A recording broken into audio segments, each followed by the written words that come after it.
اعوذ باللہ من الشیطان الرجیم بسم اللہ الرحمن الرحیم والذین یؤمنون بما انزل الیک وما انزل من قبلک وبالآخرة هم یوقنون اولئک علی ہدی من ربهم واولئک هم المفلحون صدق اللہ العظیم۔ آیت مبارکہ کا لفظ بلفظ ترجمہ۔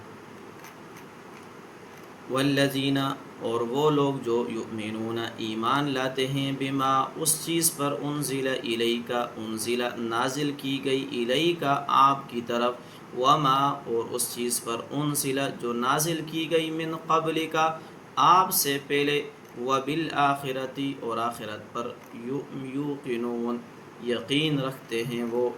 اولئک یہی وہ لوگ ہیں، علی ہدی ہدایت پر ہیں، من ربہم اپنے رب کی طرف سے، واولئک اور یہی وہ لوگ ہیں، ہم المفلحون جو کامیاب ہونے والے ہیں۔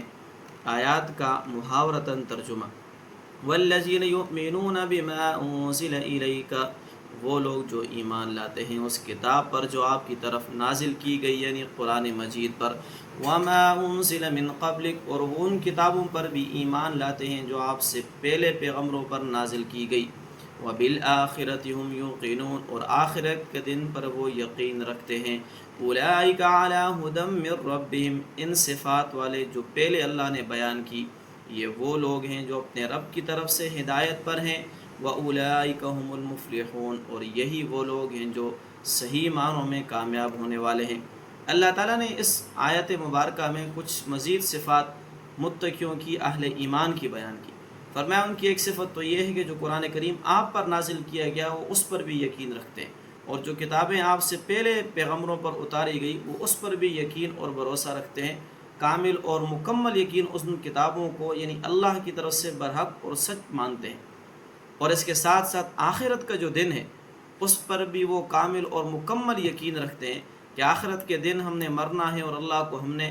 اپنی زندگی کے کیے ہوئے اعمال کا ہم نے حساب اور کتاب دینا ہے۔ اللہ نے فرمایا یہ صفات جن کے اندر ہو جو ہم نے پہلے بیان کر دی، ان میں سب سے پہلی صفت جو ہے وہ فرمایا غائب کی چیزوں پر ایمان لاتے ہیں، دوسرا فرمایا نماز کا اہتمام کرتے ہیں، تیسرا جو اللہ نے مال دیا اس میں سے خرچ کرتے ہیں، چوتھا قرآن کریم اور اس سے پہلے جتنی بھی نازل شدہ آسمانی کتابیں ہیں سب پر وہ یقین رکھتے ہیں، اور پانچواں بیان کیا کہ آخرت کے حساب کتاب پر بھی یقین رکھتے ہیں۔ جس کے اندر یہ پانچوں صفات پائی جائیں گی وہی لوگ حقیقی معنوں میں کامیاب ہونے والے ہیں، اور یہی وہ لوگ ہیں جو متقی کہلانے کے قابل ہیں۔ اللہ تعالی ہم سب کو ان صفات سے مزین فرمائے۔